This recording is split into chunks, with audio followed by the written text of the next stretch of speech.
हम धर्मनिष्ठ ऋषिगण, अब आप दुष्ट असुरों से कदापि भयभीत न हो। जब जब ये दुष्ट आप पर प्रहार करेंगे, तब तब मैं आपकी रक्षा करूंगी।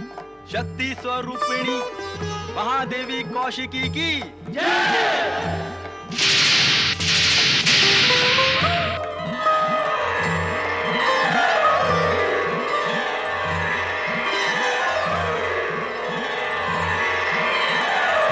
शक्ति स्वरूपिणी महादेवी कौशिकी की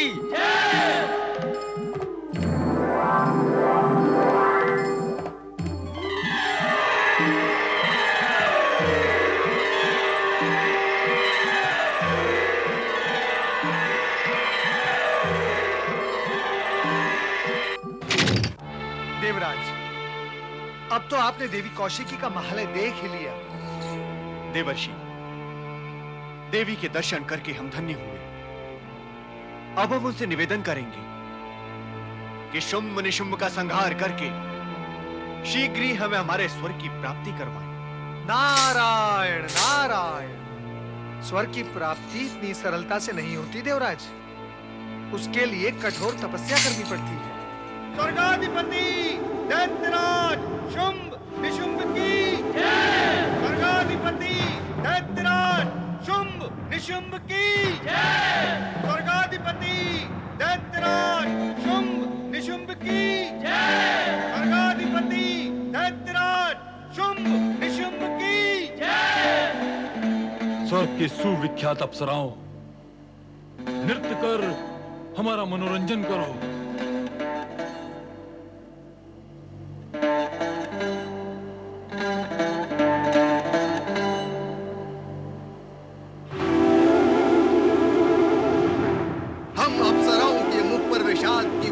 नहीं, प्रसन्नता का सौंदर्य देखना चाहते हैं।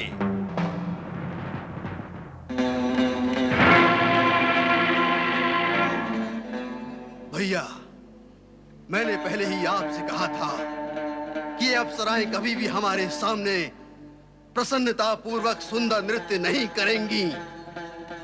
देवराज और देवगण का वियोग इन्हें सदा सताता रहता है। इससे तो अच्छा है कि हम इन्हें स्वर्ग से निकालकर बाहर करें। भैया निशुंभ, यदि हमने ऐसा किया तो हमारा मनोरंजन कौन करेगा? हम स्वर्ग का सुख कैसे भोगेंगे? स्वर्ग विजयी असुराधिपति शुंभ निशुंभ की जय हो। जय हो दैत्यराज शुंभ निशुंभ की। महासुर, तुम्हारी सेना के अन्य सैनिक कहां हैं? अब मैं क्या बताऊं दैत्यराज? जो सत्य है वही बताओ। सत्य तो यह है दैत्यराज कि हमारे सैनिक उस परम सुंदरी पर निछावर हो गए। सुंदरी? कौन सुंदरी? और वो सुंदरी पर न्यौछावर कैसे हो गए? ये कार्य तो हम करते हैं। हाँ, कौन है वो सुंदरी? शीघ्र हमें बताओ, ताकि हम भी शीघ्रता से उस पर न्यौछावर हो सके। नहीं नहीं दैत्यराज, आप ऐसा ना करें। महासुर, हमें जो करना है हम कर ही लेंगे। तुम केवल इतना बताओ कि वो सुंदरी कौन है, उसका नाम क्या है और वो कहां रहती है? दैत्यराज, मैं आपके तीनों प्रश्नों में से प्रथम प्रश्न का उत्तर नहीं दे सकता। क्यों? मैं जानता ही नहीं कि वो सुंदरी कौन है। हाँ, आपके शेष दोनों प्रश्नों का उत्तर मैं देता हूं दैत्यराज। शीघ्र कहते क्यों नहीं? जो कहना है। दैत्यराज, मैं सैनिकों के साथ देवताओं को खोजता सूंघता जा रहा था कि एक आश्रम में ऋषि मुनि एकत्र होकर देवी कौशिकी से हम असुरों का अंत करने की प्रार्थना कर रहे थे, उसकी जय जयकार बोल रहे थे। ये सब देख सुनकर हमें सहन न हुआ और हमने ऋषि मुनियों पर आक्रमण कर दिया।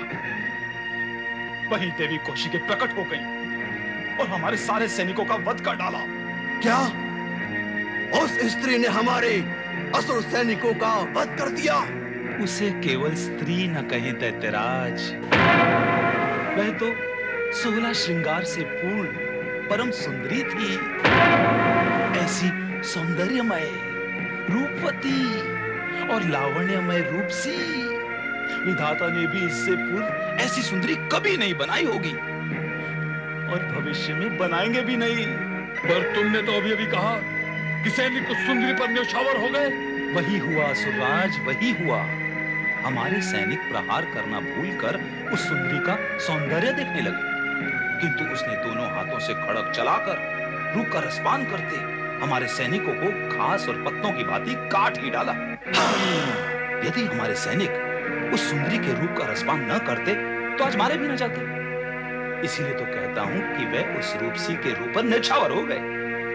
पर आप उस सुंदरी पर न्यौछावर होने की भूल न करना, नहीं तो हमारा क्या होगा दैत्यराज। प्रलाप बंद करो मोहासुर। कभी कहते हो वो परम सुंदरी है, कभी कहते हो उसके दोनों हाथों में खड़ग थे। हाँ सुराज, एक बार तो ये महासुर भी मुंह में पड़कर सम्मोहित हो गया था उसका रूप देखकर, किंतु मैंने उसके दोनों हाथों में खड़ग देखा तो मैं वृक्ष की ओट में हो गया। वृक्ष की ओट में ना हो जाता तो आप तक उस सुंदरी की सूचना लेकर भी नहीं आ पाता दैत्यराज। बस बस, बहुत हो चुका तुम्हारा ये रोना धोना। हमारे जो सैनिक मारे गए उनका शोक करना व्यर्थ है। महासुर, तुम हमें उस सुंदरी के विषय में बताओ। क्या बताऊं उस सुंदरी, उस मोहिनी और रूपसी के विषय में।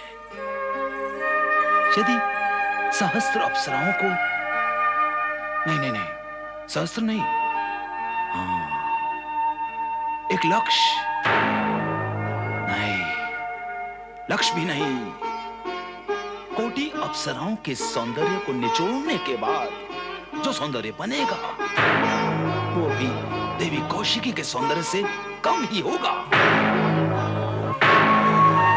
और दैत्यराज, उसके नेत्र, कटार नुमा नेत्र,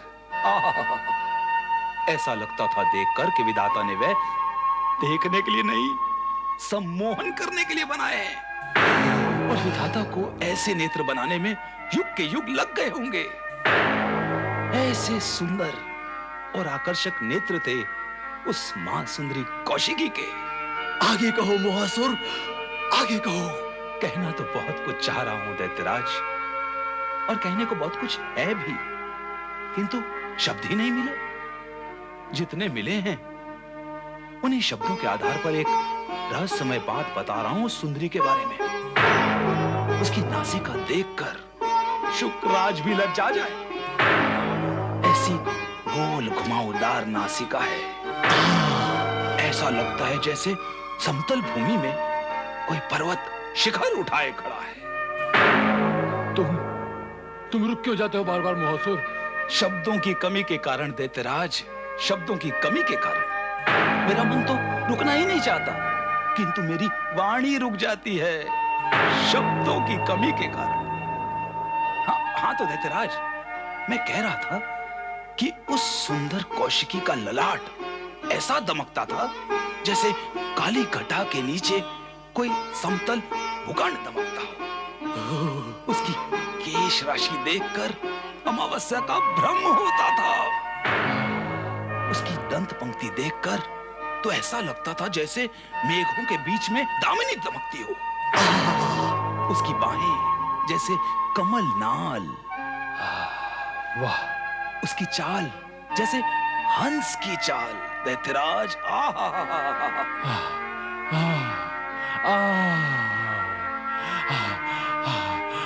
आगे आगे कहो मोहासुर।